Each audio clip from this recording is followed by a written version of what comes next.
to Ahl Bayt TV Fatimiyya special on Saturday night with me, Rebecca Masterton, and my guest, Brother Sajjad Jihad. And tonight we're going to be looking at the issue of Fadak. In fact, inshallah, we're going to be having a series of full programs covering this issue. And tonight we're going to be looking at the status of Lady Fatima, salam alayha, and also why this issue of Fadak is important. Inshallah, again on Tuesday we'll be covering the issue again and looking at the how Fadak was seized and what happened to that piece of land after the death of the Holy Prophet, peace be upon him, and his family. If you do have any questions or comments, do feel free to call in.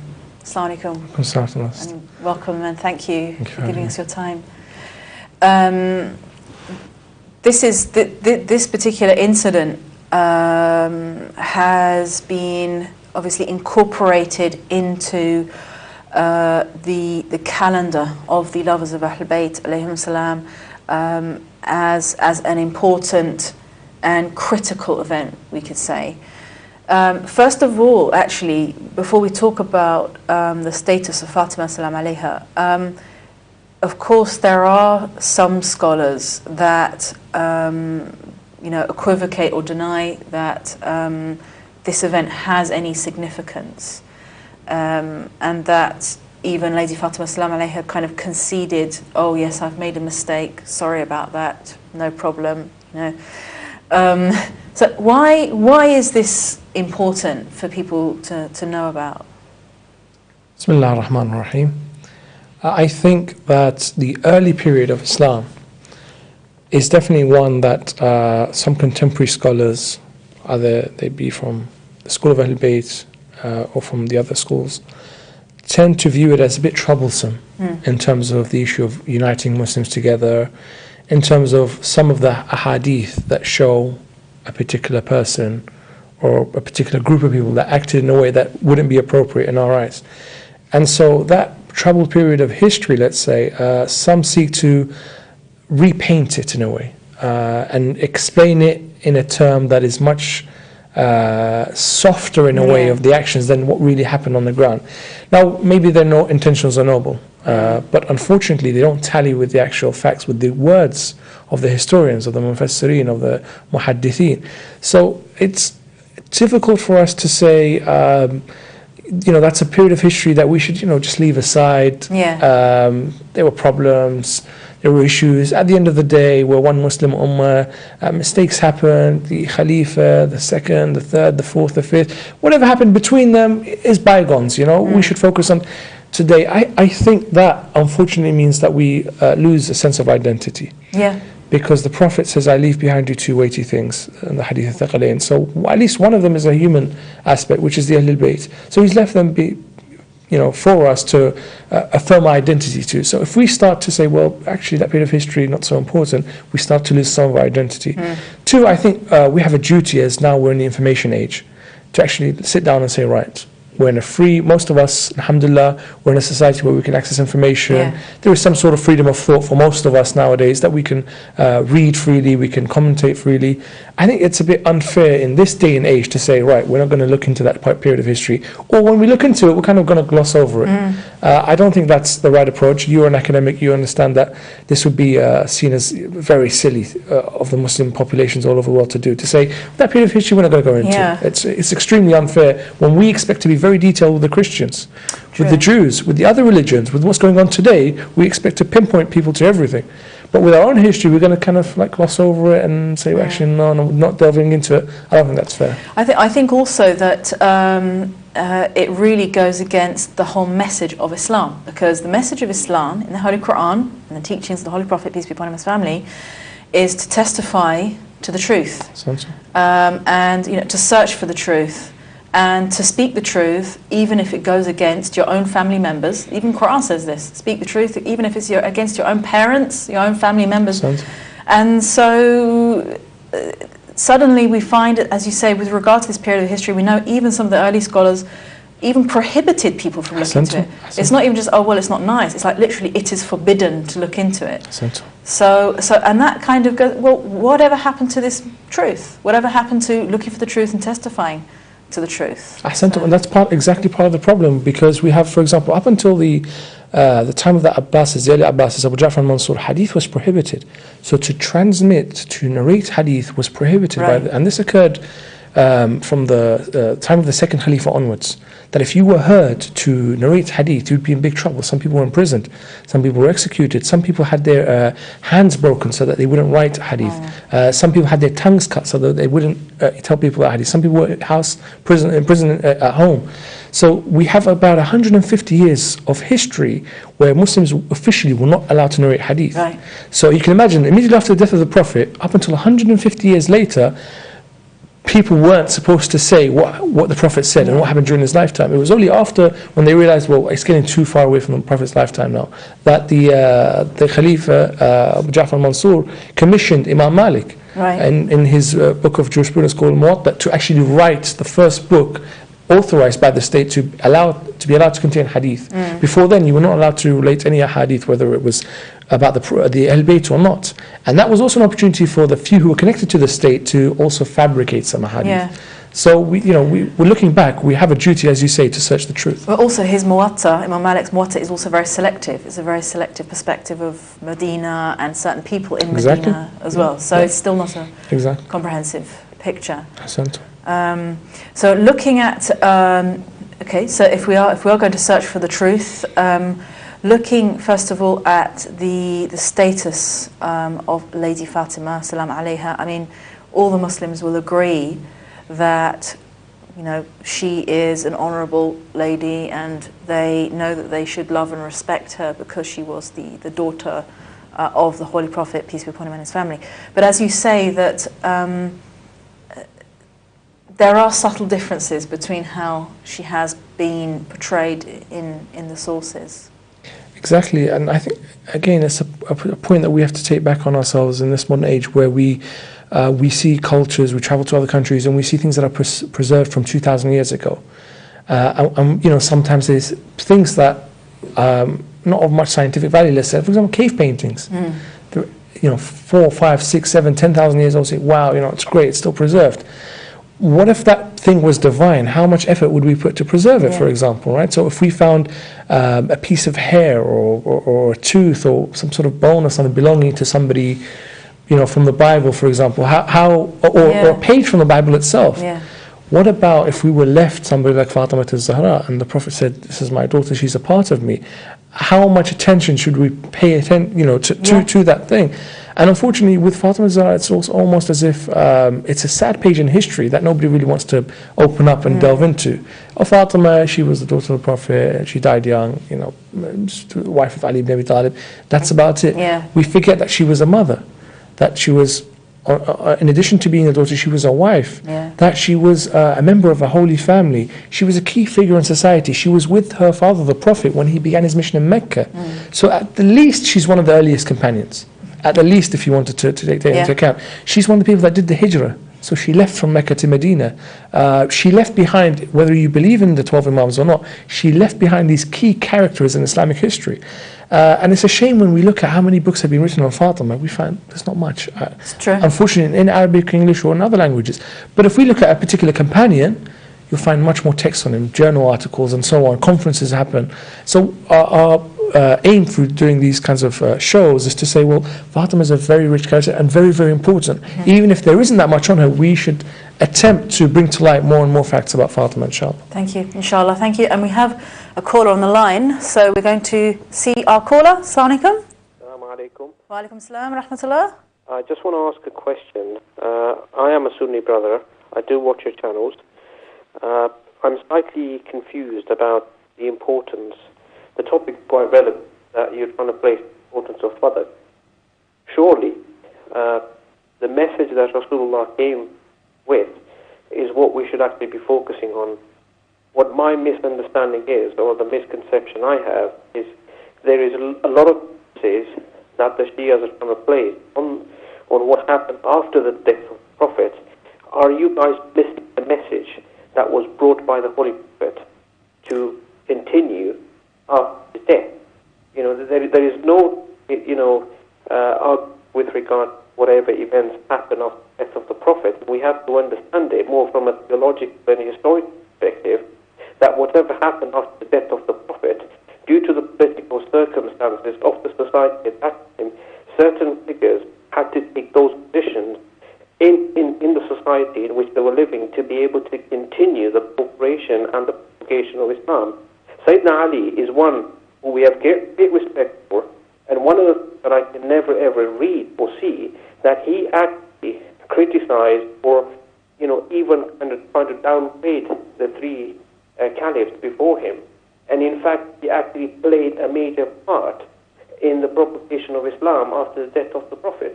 So I'm slightly confused with regard, the emphasis that's been placed, on the Fadak, and the status of Ahlul Bayt. 100%, that is a status that has been granted to them from the Quran, from the Hadith. There is no problem at all with that. It's just that I'm slightly confused with regard, the propagation that you guys are doing in terms of pushing that forward as a message. Rather than focusing on the life, the Lady of Light, Fatima, we need to get the characteristics out from, the life she lived, the good things that she actually propagated. And at the end of the day, she was the mother of Hassan and Husayn, the role models of the youths of paradise. Okay, thank you for your call. So, Brother Sajjad, if you'd like to answer. Exactly the point. We'll come to describing we said we'll talk about Fatima Zahra, her status in the Quran, the Hadith, and society, and the early parts of her life. There's also a documentary that's been filmed by the channel. It's going to broadcast, I think, over the next 3 weeks, going into detail about the life of Fatima Zahra. Now, why the brother made a point saying that I never have read anything that showed Amir al-Mu'mineen was critical of the Khulafa, and that's part of actually what we're going to do here today, to show that there is evidence, and to say that this early period, which is what the brother said, it kind of highlighted what I said earlier, that people needed to do what was necessary to keep the mission, the Islamic message going on. And I'm saying that it's exactly what the issue is, that accepting that people had to do whatever, and we shouldn't focus on that. We should get on with the fact that Islam is still alive today. This is the actual problem in itself.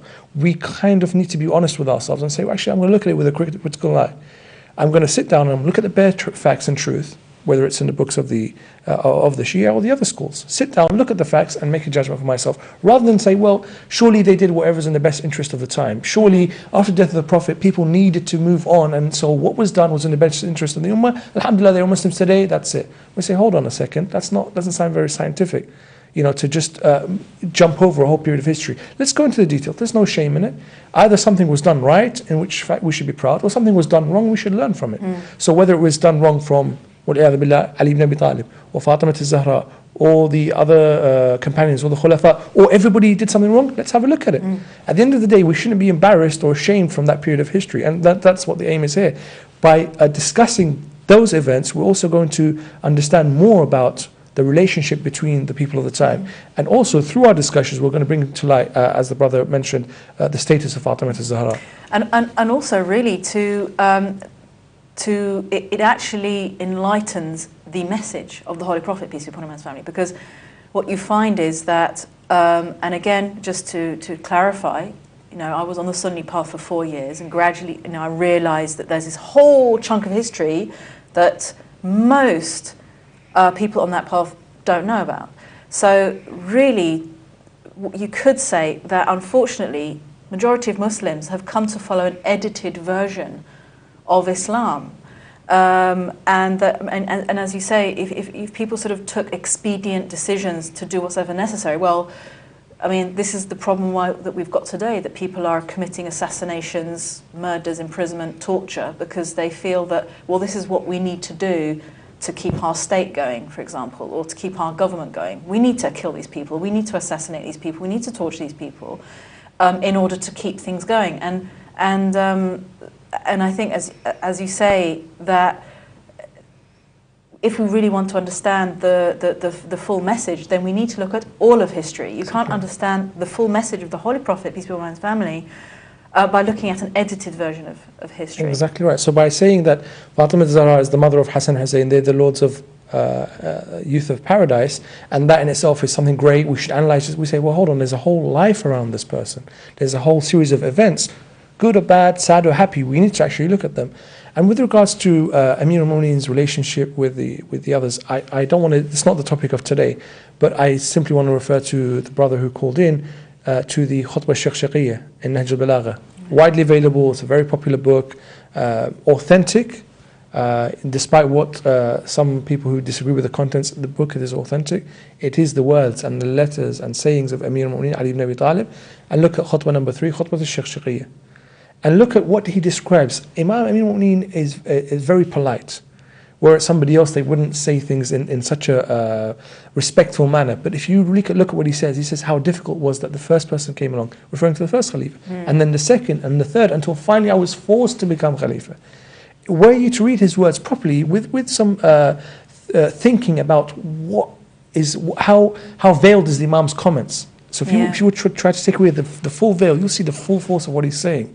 That is as critical as you can get, to be honest. I don't think it's fair to say, well, I've never read anything about Amir al-Mu'mineen being unhappy with the situation at the time. I don't think that's true. Somebody's obviously looking at an edited version of history, which is unfair. Okay, so to look at the status of Lady Fatima, salam alayha, in the Quran, if you wanted to start with some of the points. Yes, and I think, again, I bring this back to modern day.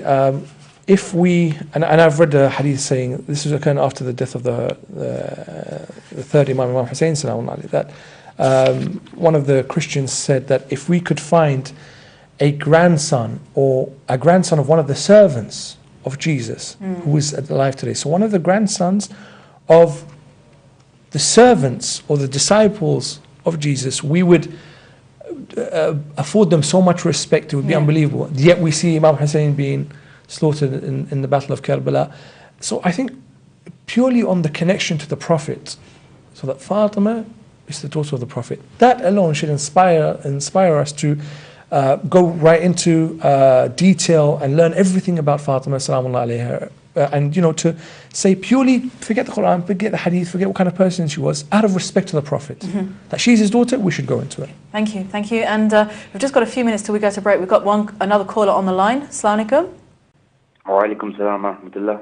Wa alaikum salam, welcome. Yeah, just wanted to know the meaning of Fadak. Could you elaborate on your question? What you mean by?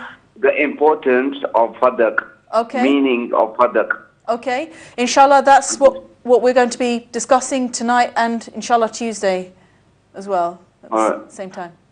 Okay? Okay. Thank you. Thank you. Wa alaikum salam.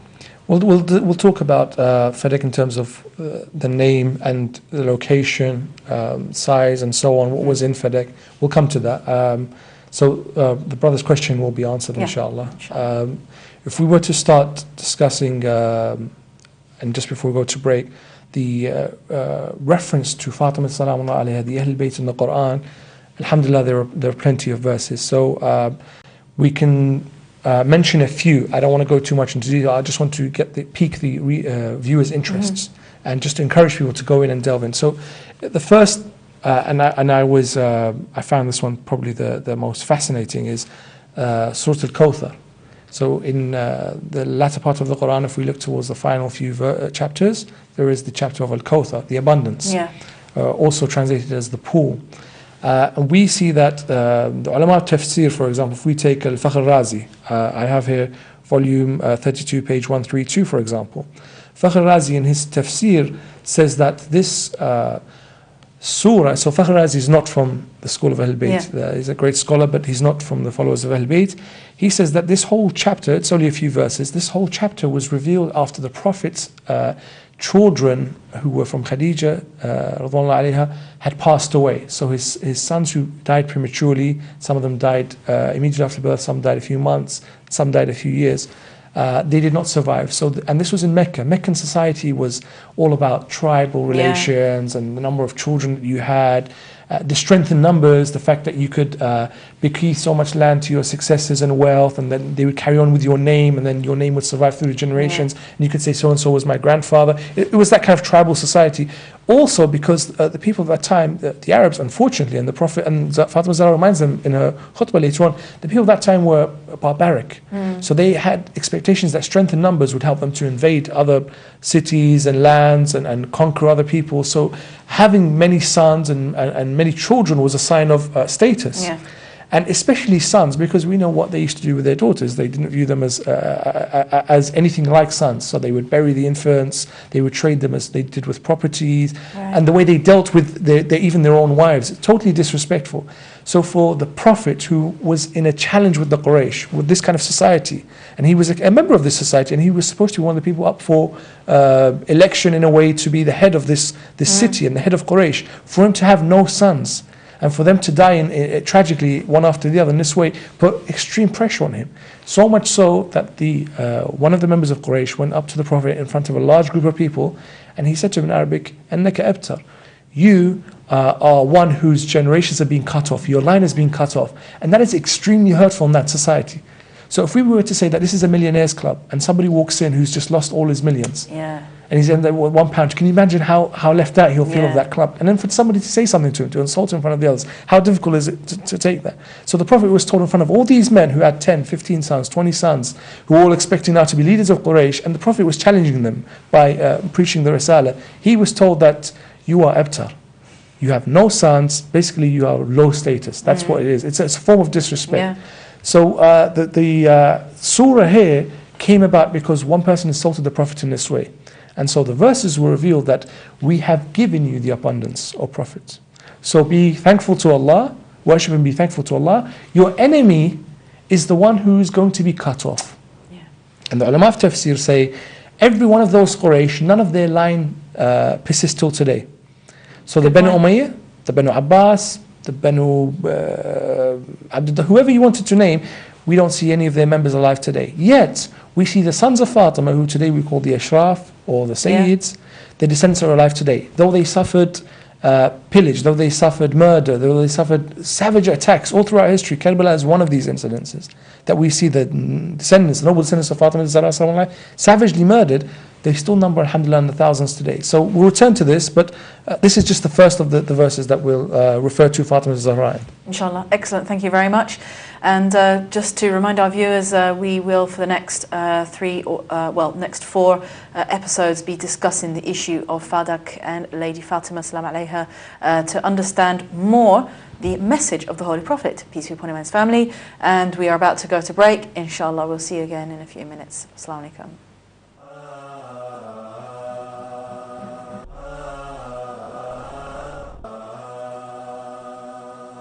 Assalamu alaikum, welcome back to our Fatimiyya special on Ahl Bayt TV, where we are looking at the status of Fatima Zahra salam alayha. This will actually be an 8-part series. I'll be inshallah presenting 4 parts, and then inshallah we'll have 4 programs after that covering this whole incident. So tonight we're just going to be continuing to look at the status of Lady Fatima salam alayha in the Holy Quran. As we saw just now, Surah Al-Kawthar, as many mufassirs of different schools of thought have said, this refers to Lady Fatima salam alayha. Salaam alayhi. Ahsantum, exactly, and the reference was to Tafsir al-Kabir by al-Fakhr Razi, who is one of the most respected scholars of tafsir, referring to that this surah was revealed after the Prophet was insulted by one of the Quraysh. And al-Fakhr Razi goes into detail about how the descendants of Fatima multiplied. So when we say that this was a response to what that person said, then the Kawthar of the abundance was Fatima. Yeah. It is something that is quite logical then to say, well, surely the Kawthar here is referring to Fatima because she begot him sons and descendants. So that alone, that reference alone should be enough. If any one of the companions, if any one of the generations that were with the Prophet or immediately after were referenced in the Quran, we would hear no end of it. It would be the biggest deal of all time. Well, someone's mentioned the Quran, and this is just one verse about Fatima Zahra as mentioned in the Quran. So I think it is right to say, well, and that's why we hear some daughters or female names in today's world, Al-Kawthar, which is one of the variances of the titles for Fatima Zahra. Thank you. And so other places that refer to her? We have, for example, Surah Al-Dahr or Surah Al-Insan, also referred to, or Surah Al-Ata. we have the story.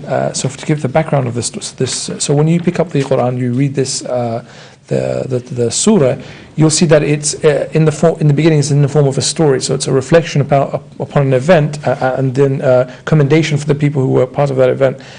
We can look at, for example, al-Kashaf, which is the tafsir by Zamakhshari, al-Tha'labi in his tafsir, for example, or Usd al-Ghaba, again Fakhr Razi's tafsir.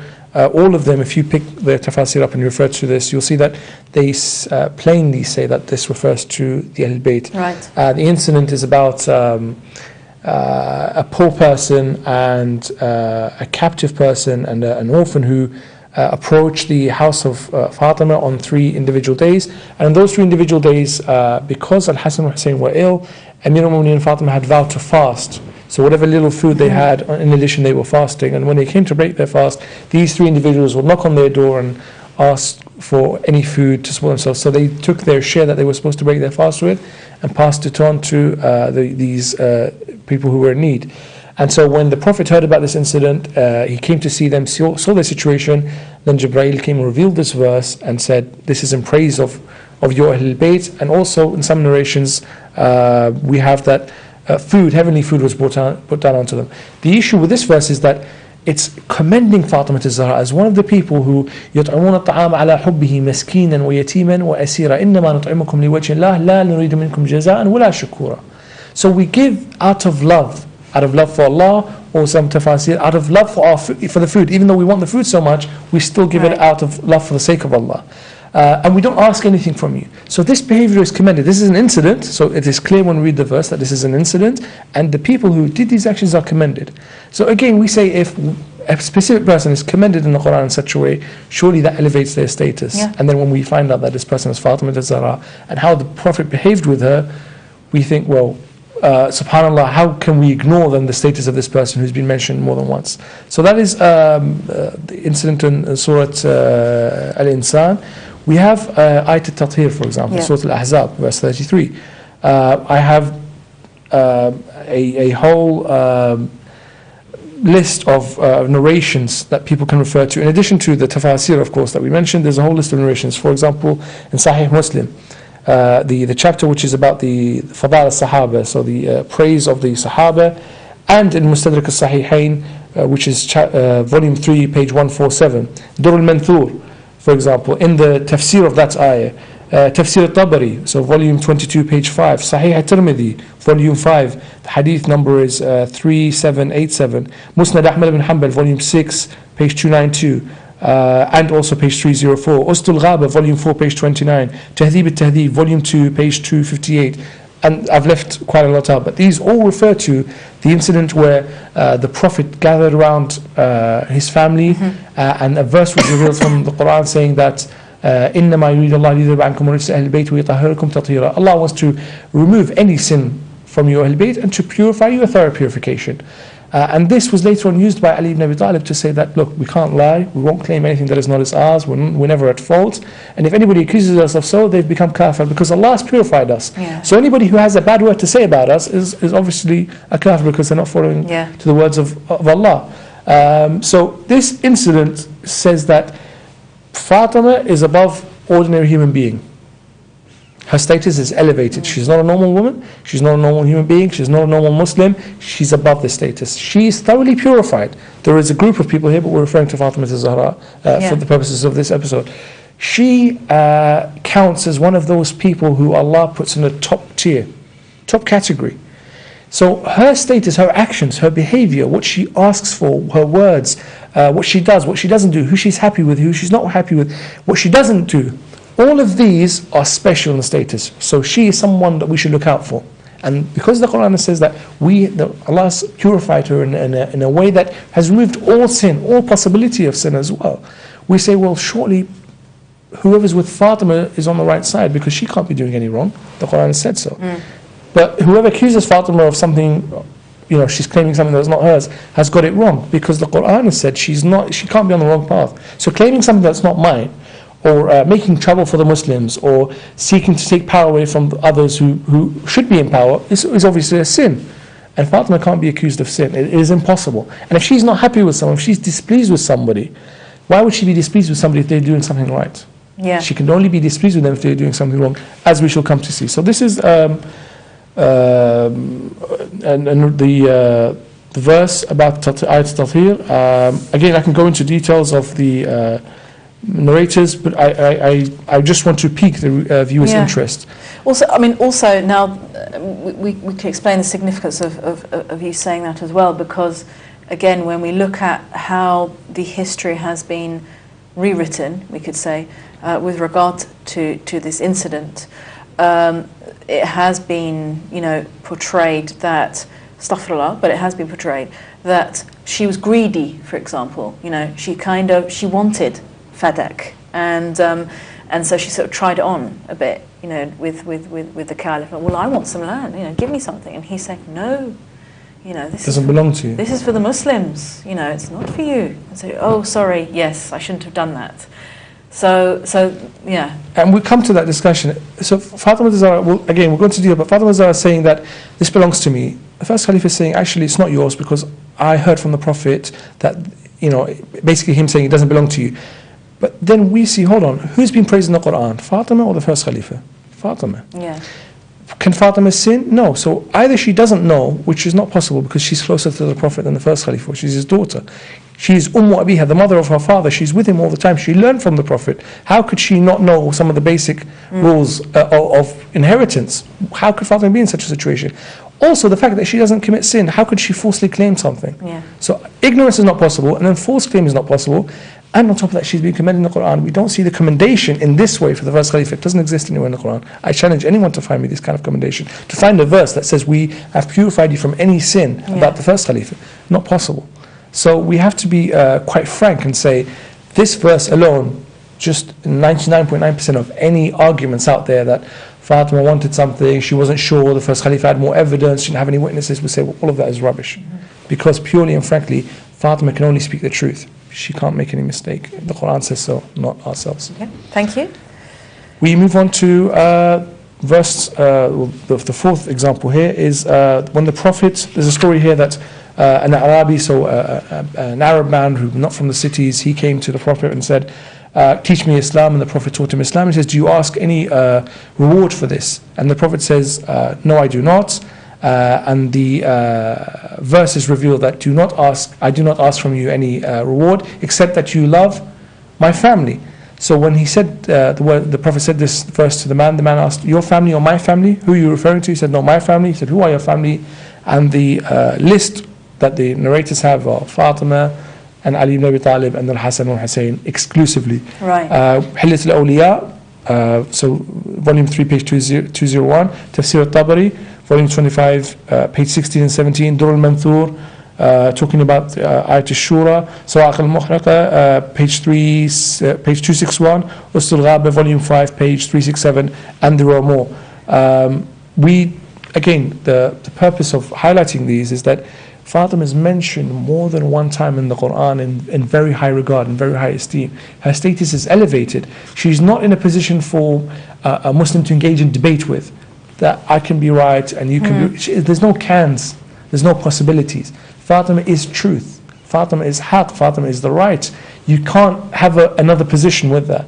So either she's right and you believe in that, or you don't believe she's right and you've got a problem with the Quran. Yeah.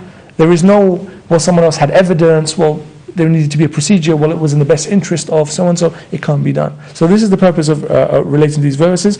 Finally, Surah Ayat al-Mubahala, the incident of Mubahala, I'm sure the viewers all know quite well, that when the Christians of Najran wanted to debate with the Prophet, they assembled and they were going to bring down the curse of the person who was on the wrong path. And when they saw that the Prophet was instructed by Allah to bring his daughters or his women, his sons and themselves, and he brought with him Fatima, who represented the women. She represented all the women. So the Prophet could have brought hundreds of women. He could have brought his aunties, he could have brought his wives, he could have brought some of the famous women of the time, some of the really pious and believing women. To represent all the women, he brought just one, Fatima Zahra. So this woman represents his mother, his sister, his wife, his cousin, his aunt, his niece, everything. She represents all the women there. She is enough. Fatima Zahra is enough. That is surely a point of elevation. Yeah. When the Quran says, don't bring women, bring women. If we read the verse, it is referring to nisa'ana wa nisa'akum, our women and your women. Yet one suffices. How elevated is her status where one woman can represent all the Muslim women. So when we say Fatima is the best of women, part of it is because of this verse. Again, not just our interpretation of it. The Quran is being quite specific. So the Prophet is going into a cursing match. He's going into a position where all of Islam is going to be challenged by these non-Muslims. In a position where it's as important as battle. He brings only these 4 people with him. Ali and Fatima and Hassan and Husayn. They represent the men and the women and the self. Self of the Prophet Ali ibn Abi Talib. The men, al-Hasan and al-Husayn, or the sons, al-Hasan and al-Husayn, and the women is represented by Fatima Zahra. So when we look at these, and again, I don't want to bore the viewers, but the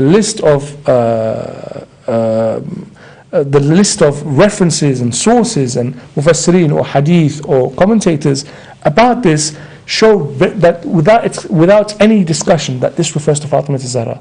She exclusively is the woman referred to in this verse. So we say, well, the Prophet took her in an incident where Islam was faced by a big challenge. Yeah. Previously, her actions are commended in Surah Al-Insan for the way she behaved. Then we look at the Prophet saying, love these people for my sake. Before that, we see that she's the abundance. Right? Yeah. And then she's thoroughly purified. When you put this package together, these few verses that we looked at, there are many more, but we looked at just these 5, we can say, wow, what great status does Fatima Zahra have? So if anybody were to be on an opposing side, he's in big trouble.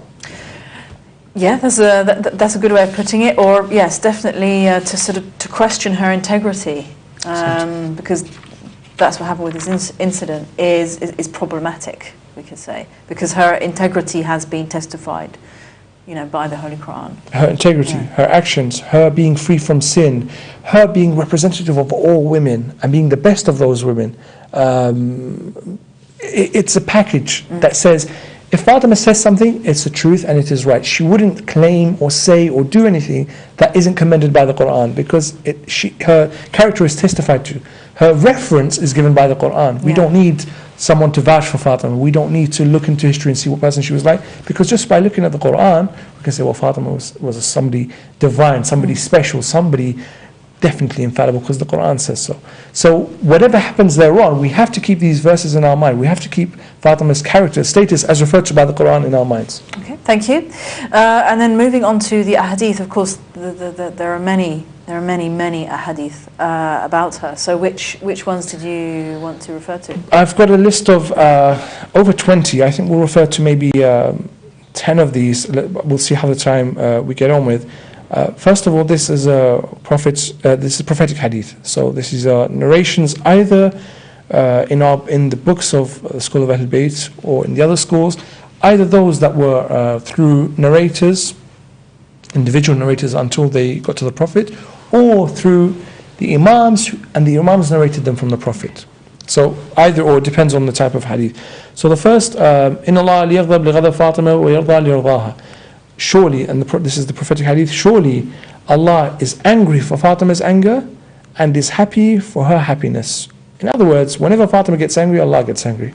Whenever Fatima is happy with somebody or something, Allah is happy with that too. The reference for this is Kanz al-Ummal, so volume 2, page 111, Mustadrak al-Sahihayn, volume 3, page 154, Mizan al-I'tidal, volume 1, page 535. Mustadrak al-Sahihayn by al-Hakim al-Nishapuri. I'm sure the viewers have had a look at Sahih Muslim, Sahih Bukhari, which are held in high regard by Muslims generally, and notice that the amount of ahadith are much less than what we would expect to have received from the Prophet. Yeah. So we would expect to have received maybe 20,000, 30,000 ahadith, but we see that in these two books there are much less than this. There are just a few thousand. So what the ulama who are not from the school of Ahl Bayt, and one of them is al-Hakim al-Nishapuri, did was he found out the methodology, and al-Bukhari explains his methodology, and Muslim explained their methodology, how they chose the hadith, how they rated the narrators, and the chains of transmission, and why they included. He looked at their criteria for including a hadith. Then he looked at all the hadith they did not include. Okay. And the ones that he thought, or not thought, the ones that he established should be in these books, but were not. He made a whole work out of it called al-Mustadrak al-Sahihayn, and said these ahadith should have been in Bukhari and Muslim according to their own criteria. I do not know why they've not been put in, but they should have been. And we see, subhanAllah, that a lot of ahadith that are either critical or maybe put the Khulafa in a difficult light, or sometimes favor others like Ali ibn Abi Talib, or just ahadith that go against what the Sunnah should have been, Right. Have been left out by Muslim and Bukhari for whatever reasons. Inshallah, their intentions are noble, but Al-Hakim al-Nishapuri has actually gathered and said, well, they should have included these two according to their own criteria. These are the same narrators, or these are the same criteria. They've not included this hadith. They should be in there. And this hadith is one of those that have been left out by Muslim and Bukhari, but should have been in Muslim and Bukhari according to their own criteria. That Allah is angry with the anger of Fatima and is happy with whatever she is happy with.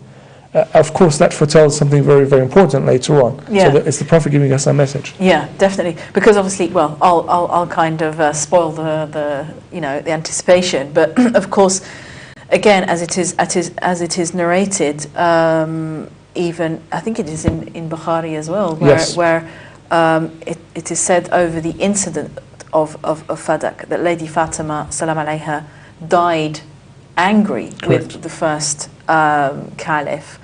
And of course, again, if we don't look at her status as stipulated by the Holy Quran, or as you say here, where Allah is angry when she's angry, then it can be seen as well. She can be portrayed as someone who was, oh well, she was upset, and that has been portrayed in the books. For example, with Imam Ali alayhi salam, where eventually he gave his bay'ah, his allegiance. And there are some narrations that say, oh, well, the only reason I didn't give it is because, she wasn't happy, and, I just did it out of respect for her because she was angry with you. And now that she's gone, well, I can give my allegiance now. But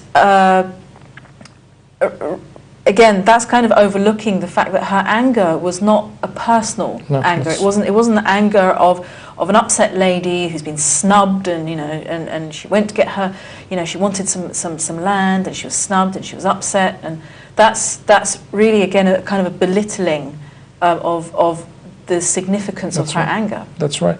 There is a hadith here we refer to after the break that describes the way the Prophet used to behave with Fatima. And it was totally different with how he behaved with his wives and other female relatives. That when Fatima used to come in, the Prophet would stand. This is the Prophet of Islam, that any other Muslim would be in such respects, but he stands for Fatima. Then he comes and takes her hand. The Prophet kisses the hand of Fatima. He sits her in his place, and he sits by her side as a student sits with a teacher, or as a son sits with his mother, and he sits in a way like this, out of total respect. And when the Prophet was asked, Rasulullah, it's kind of embarrassing that you do that. How is it that your daughter walks in and you behave with her like, and he says, Fatima Am-o-Abiha. Fatima is the mother of her father, because the way she treats me like my mother would treat me. She cares for me. She would rather I live and she dies. She would rather she suffers to protect me. This is how Fatima behaves with me. How else am I supposed to behave with her? So I likewise behave as if she is my mother with her. So when we say, okay, then clearly emotions, and Fatima wants this and she didn't get that, she's an ordinary housewife in a way. Forget that, because just the way the Prophet behaved with her showed that she was something else. She wasn't an ordinary lady of the time. In fact, it was his sunnah to give her that respect. If we want to talk about following the sunnah of the Holy Prophet ﷺ, then his sunnah was to give her that respect. Right. Exactly right. We have a caller on the line again. Assalamu alaikum. Walaikum salam. I don't know what time the show is finishing. Have I got time for a couple of questions? We've got a few minutes till break, so if you wanted to, if you ask your questions, then inshallah after the break we can answer them. The program finishes at 9:30. I don't know if you've already covered it or not, but there's a hadith that's quite popular amongst the followers of the Ahl al-Bayt alayhi salam, and it's quite reliable. I know numerous scholars have recorded this hadith in their books, and the hadith says that the prophets do not leave any dinars or dirhams as inheritance, but they left knowledge. So what I'd like to know is we've got such narrations in our books of hadith which confirm prophets do not leave any wealth except knowledge. So how do you respond to that? Okay. The second question I'd like to ask is why didn't Imam Ali alayhi salam fight back the land of Fadak? I mean, obviously he was made Khalifa at some point in his life. Why didn't he take the land back? Okay. That's the second question. And I've got one more question, if you don't mind. Sure. The third and final question is about this hadith, which the respected speaker just spoke about now, about, Fatima is a part of me, whoever angers her, angers me. We've also got these narrations in our book as well, and they say that, Imam Ali alayhi salam wanted to marry the daughter of Abu Jahl, and this is the context of the hadith. Right. So what's your opinion about these three questions? Okay. Thank you. Thank you very much. I think we've got time to answer. We've got 4 minutes, so we've got time to answer the first question, inshallah. The narration that the Holy Prophet, peace be upon him and his family, doesn't leave dinars and dirhams, but what he leaves is knowledge behind. Yes, I mean, there is, if I just refer the viewers to hadith from the Holy Prophets, that says that, from Imam Muhammad Baqir, the hadith is in Ikhtiyar Ma'rifat al-Rijal, Basar al-Darajat by Safar. The same hadith is also narrated in Al-Kafi, the volume 1, page 402, hadith number 5. The hadith basically says, Inna hadithana sa'bun mustas'ab. Our hadith isn't to be taken lightly, not to be interpreted by anybody. Our hadith is something that, and it says here, that only a heart that has been tested by Allah, that it can take iman, that as Allah has seen that this hadith, this heart is worthy of being a believing heart, then they will understand that hadith. Right. But if their hearts are not able to take in iman fully, then they won't understand our hadith.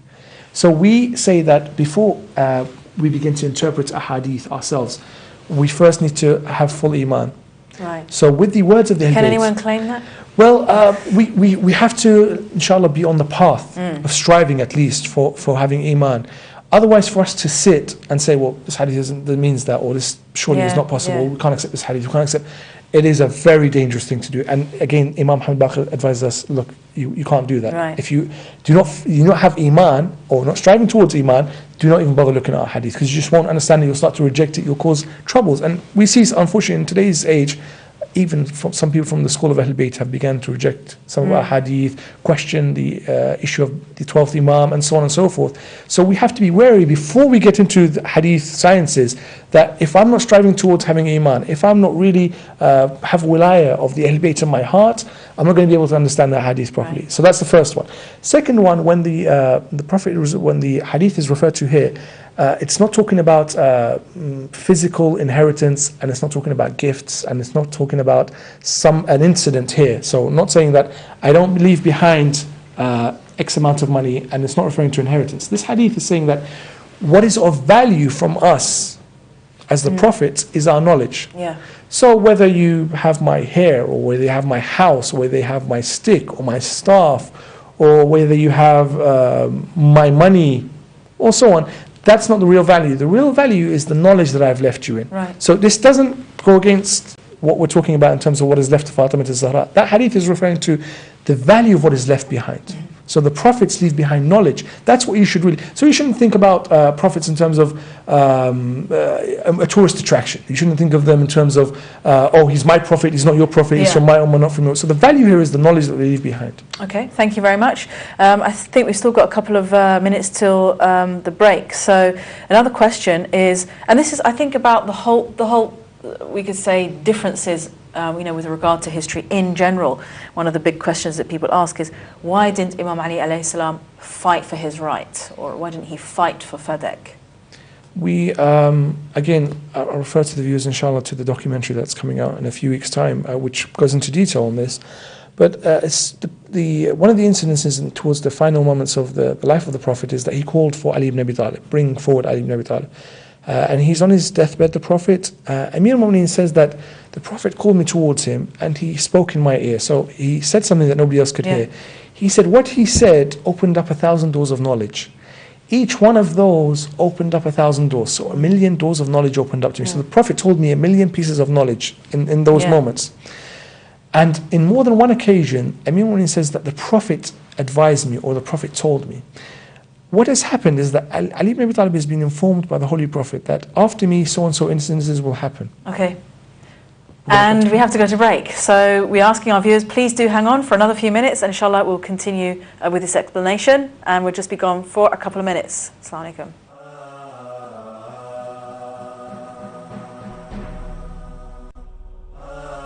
Welcome back to our Fatima Zahra special with me, Rebecca Masterton, and Brother Sajjad Jihad as well. And we were just answering a question for our viewer who called in about why didn't Imam Ali alayhi salam fight for Fadak. And you were talking about how the Holy Prophet revealed, the 1,000 doors of knowledge, which opened another 1,000 doors of knowledge, which I think is in all the collections as well. Yes, and the point of this hadith was that Amir al-Mu'mineen was informed by the Holy Prophet of future events, what was to happen, and being that Amir al-Mu'mineen was to succeed the Prophet, so he was to behave as the Prophet would behave, and the Prophet surely wanted to assist him in this. He told Ali ibn Abi Talib what the incidences were going to be, the choices that he had, and how he should behave.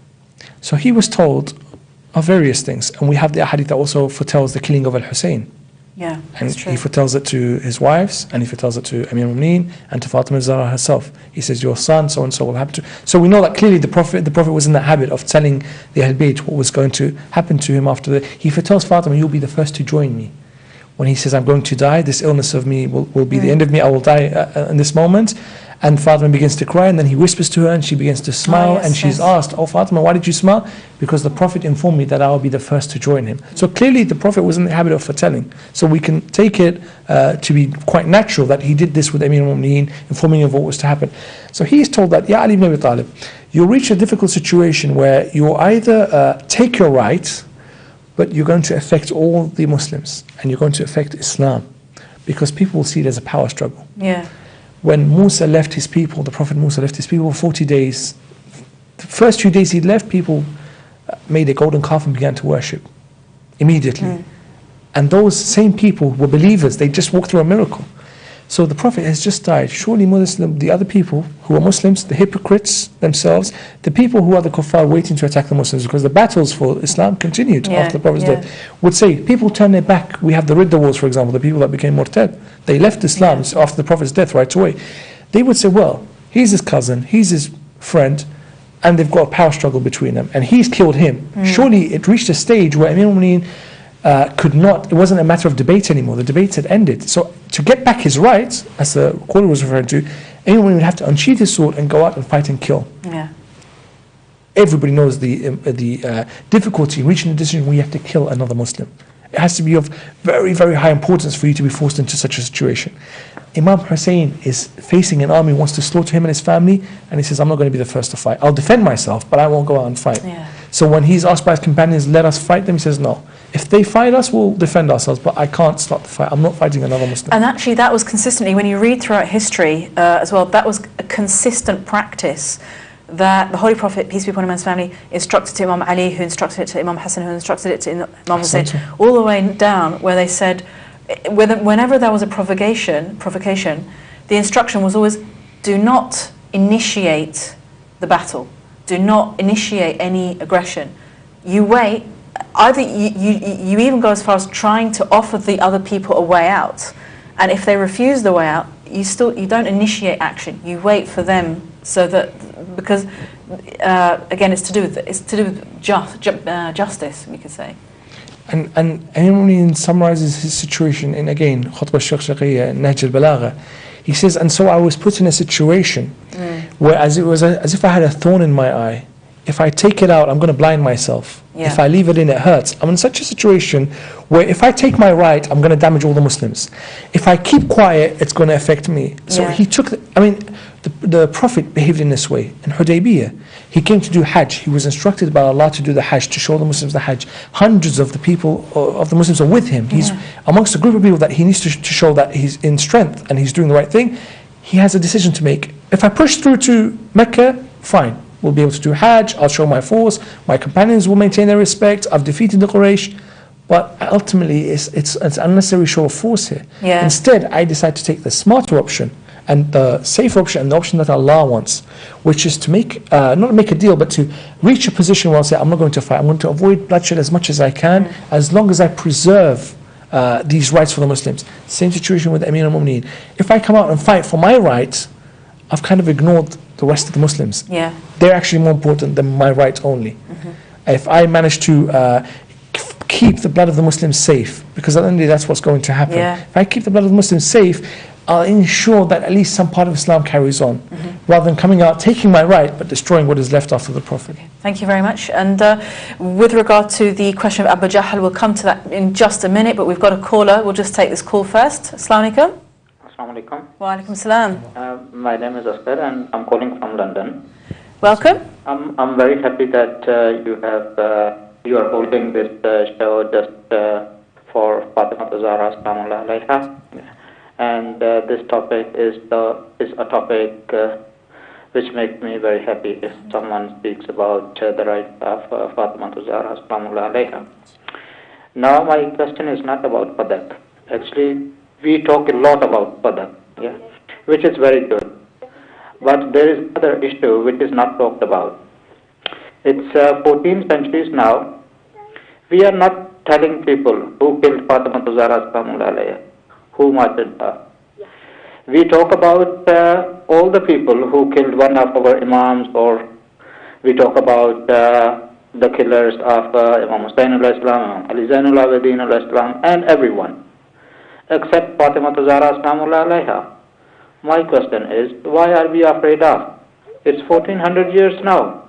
I would say it is a disservice to Fatima Zahra Salaamullah Alaiha not to tell people about her killer, who is Umar, clearly Umar, and some other people. My question to you is, please tell me when the time will come when we will start telling people who killed Fatima Zahra Salaamullah Alaiha.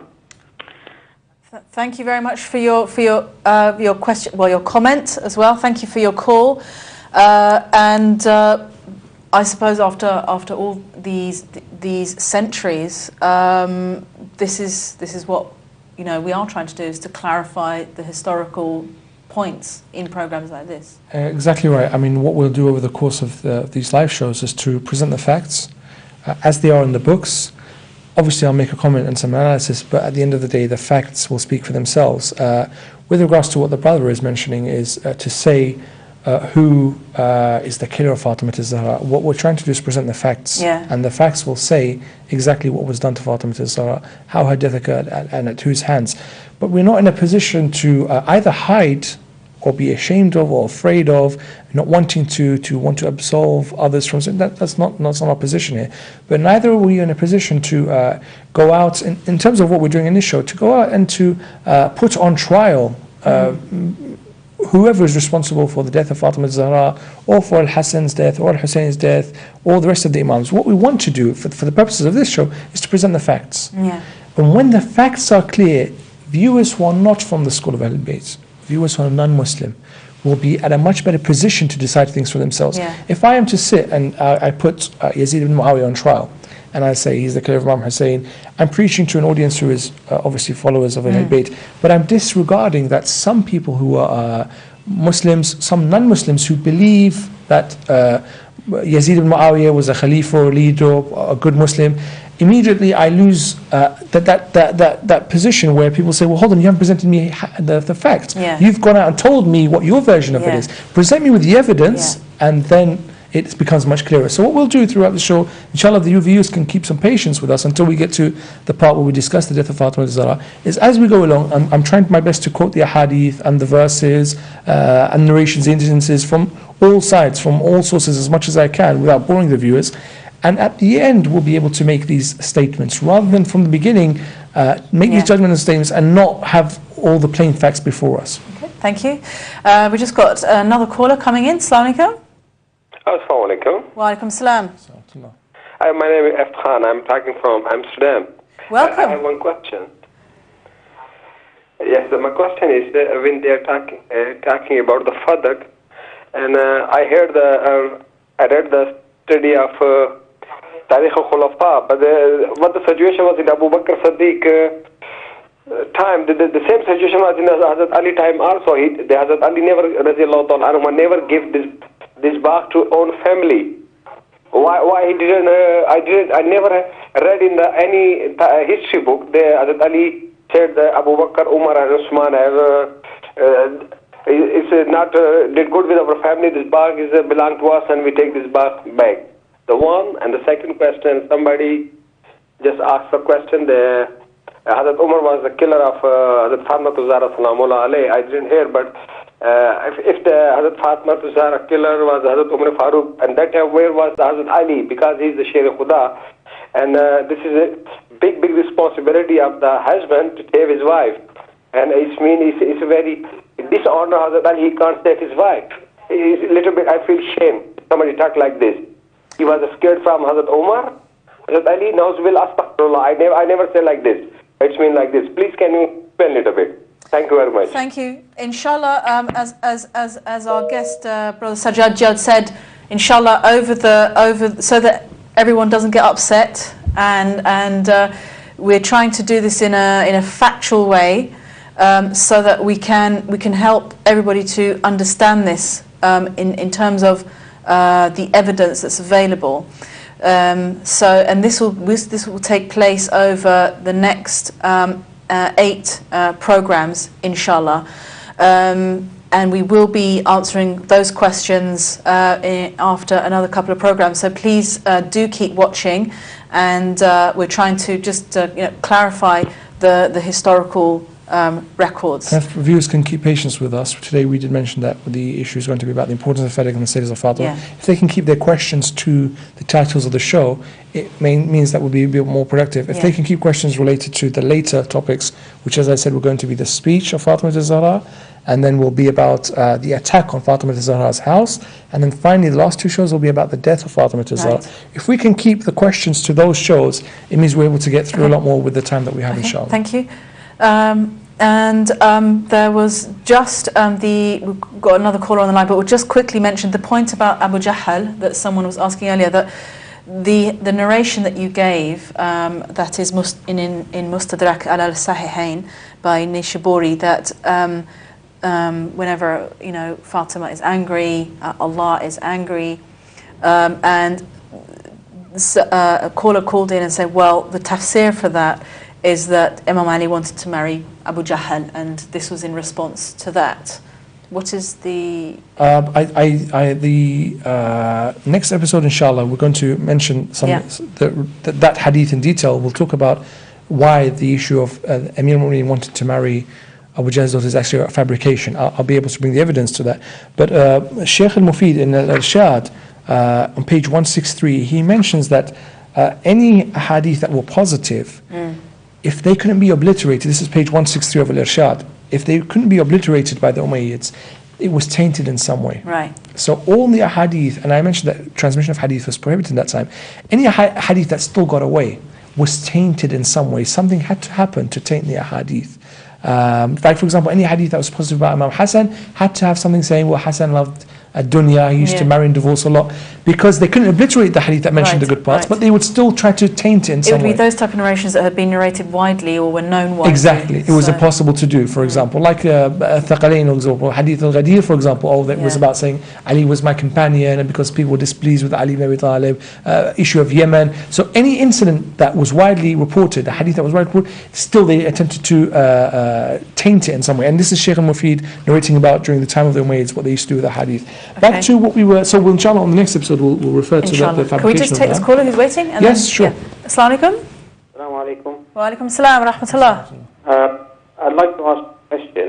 Please go ahead. I'm slightly confused, mainly because I'm trying to understand, how do you actually commemorate the death of the Lady of Light? How did the Shia commemorate death? Because a lot of the things that I'm going to pick up, the show that actually producing, is there is a lot of negativity that's coming out, rather than a lot of positive messages from the lady. Because there is a lot of focus on the events that happened, who killed her. Like there's one act pulled up and named an individual, and that's not the right way to do it, because, and second, it also creates some sort of, this unity between the community that are actually there, because whenever we listen to the Shia channels, a couple of things I tend to pick up. There's always sadness within your faith, either it's death of someone Ahlul Bayt, and there's no positive message. It's like what you're picking up. Mm-hmm. There's always oppression committed. There's oppression. Rather than focusing on that oppression side, come out and why don't you progress? The message, mm-hmm. and say this is the positive message of the Imams of Ahlul Bayt, and this is what they deal with. Okay. Thank you very much. Well, unfortunately, it has been a very long history of oppression. So unfortunately, that's why it gets spoken about, and also because this oppression has been kind of papered over for many centuries. But there are many positive programs as well, particularly the beautiful teachings of the Imams of Ahlul Bayt alayhim salam, full of the wisdom that can guide everybody, even if Muslim, not non-Muslim, anybody. And I'm sure we have, well, I know because I've even presented some of them, we have had many programs talking about this wisdom of the Imams. This is coming at a particular moment in the calendar, which is a tragic period in history, and really this is really a big part of Islamic history. Yes, there was a lot of positivity about what it's done for civilization and for human beings, but this kind of isn't so known about, and really if it's not known about, it means that we don't have a full understanding of our history. Firstly, thanks to the caller, this is the second time he's calling in tonight. Firstly, what we discussed so far has been positive, to be honest. Yeah. I've mentioned verses in the Quran, some of the positive mentions of Fatima Zahra, her status. So to be fair, it's been totally positive so far. So that's number one. Number two is, how is it that we can ignore what kind of occasion this is? We're talking about the Fatimiyya, which is commemoration of the death of Fatima Zahra, the martyrdom. And for us, this is an instruction from the Imams. Ihyu amrana, rahimallah man ahya amrana. The Shia are the ones who are happy on our happy occasions and sad on our sad occasions. Both are hadith from Imam al-Rida. So we are instructed to commemorate the happy and the sad occasions. So the happy occasions are the births of the Imams, the birth of the Prophet. If the viewer, inshallah, maintains his viewership throughout the year, you'll see that we have 15th of Ramadan, Wulad Imam al-Hasan, 15th of Sha'ban, the Wulad of Imam Mahdi, the 3rd of Sha'ban, Wulad Imam al-Husayn, 17th of Rabi', Wulad of the Prophet. A few days ago was Wulad of Sayyidah Zainab. In a month's time is going to be Wulad of Fatima Zahra. We have the Wulad of Amir al-Mu'mineen on 13th of Rajab. And I can go on the whole list of the 14 Ma'asumin, alhamdulillah. And each of these occasions, we bring the positive messages, we bring the things that lighten the mood in a way about the Ahl-Bayt. But also we have the 10th of Muharram, and the entire month of Muharram and Safar, which it concludes the death of Imam Zain al-Abidin, the death of Imam al-Hasan, the death of Imam al-Rida, the death of the Prophet, the Holy Prophet himself, and then in the beginning of Rabi', the death of Imam Hassan al-Askari, and the rest of the calendar, like the Fatimiyya here, like the death of Sayyidah Zainab, like the death of Imam Musa al-Kadhim, like the death of Imam Ja'far al-Sadiq. We are obligated to commemorate these, and when we are going to commemorate these, it is without doubt that it will be talking about the oppression and the sad parts of their lives, because unfortunately, as you said, 1400 years of oppression. So it's unfair for us to focus purely on the positive messages. We have to be balanced in our approach. That we have, if the message has been purely happy and positive, there would be no need for us today. We'd be in a much better position. But unfortunately, it's the oppression that's got us to this stage where we have to spend some time talking about the oppression of the Ahl-Bayt. Okay. Thank you very much. So the next point you're going to make? Yes, I'm mindful of our time.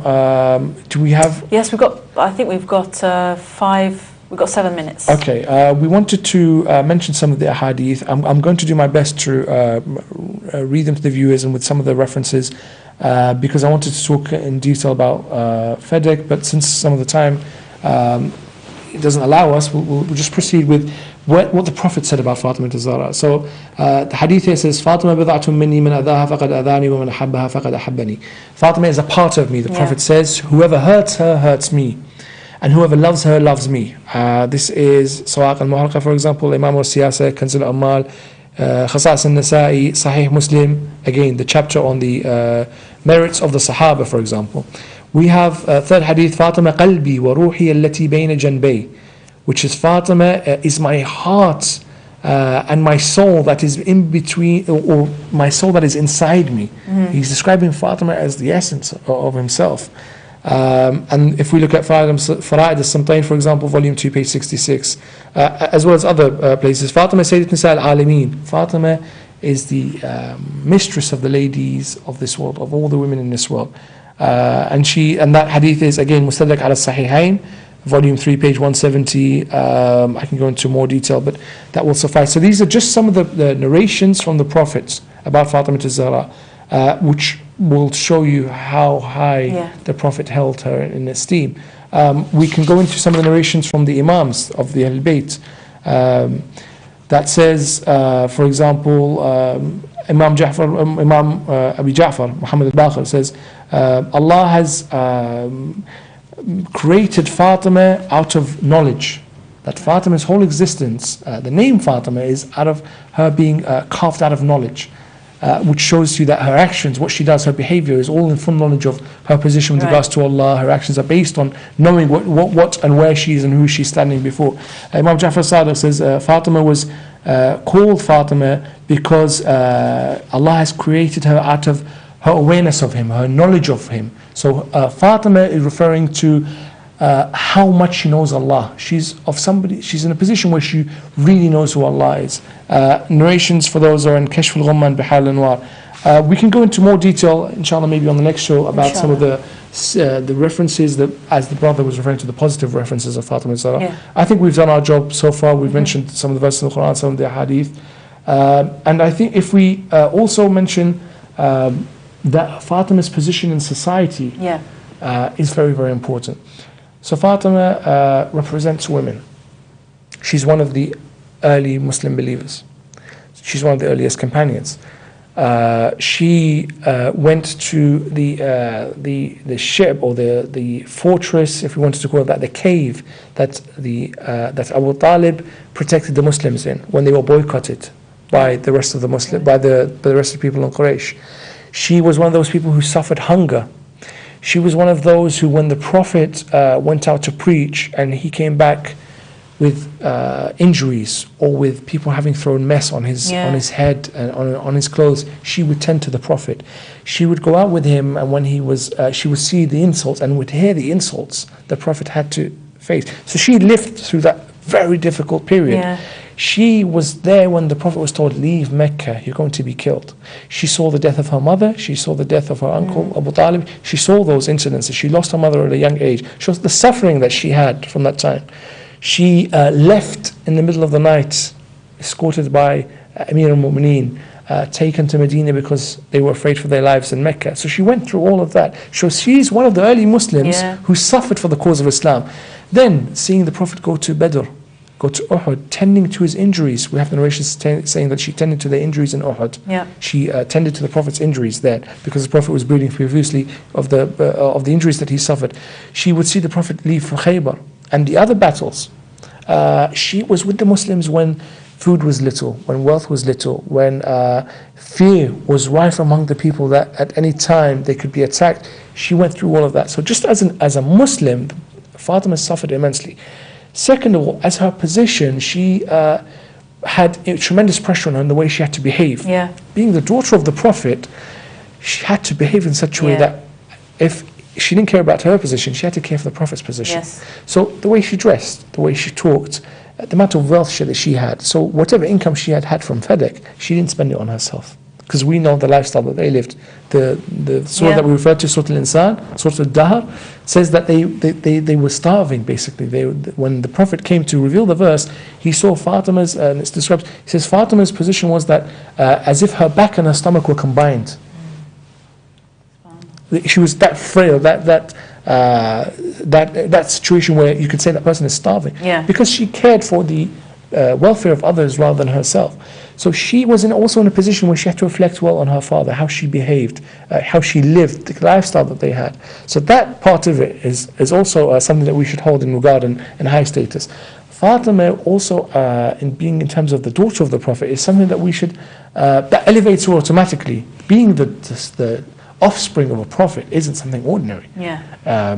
Whichever prophet existed, their sons, their families are special people, because they could not have lived with somebody like that and not have picked up something from them. Yeah. They could not have received even some of the blessings, some of the knowledge. They learned some of the akhlaq, the good behaviors. So Fatima, just being the daughter of the Prophet, or biological daughter, automatically elevates her status. I could go on, inshallah, but I think we've reached this point where we know that Fatima's status is elevated, and it's very, very important for us to look into that positive message, inshallah. Thank you very much, Sajjad Jad. Thank you, and inshallah we'll see you again on Tuesday, inshallah. And thank you to all our callers, and sorry for the callers that we couldn't answer, and inshallah we'll be back again at 8 p.m. UK time on Tuesday night. Thank you. Assalamu alaikum.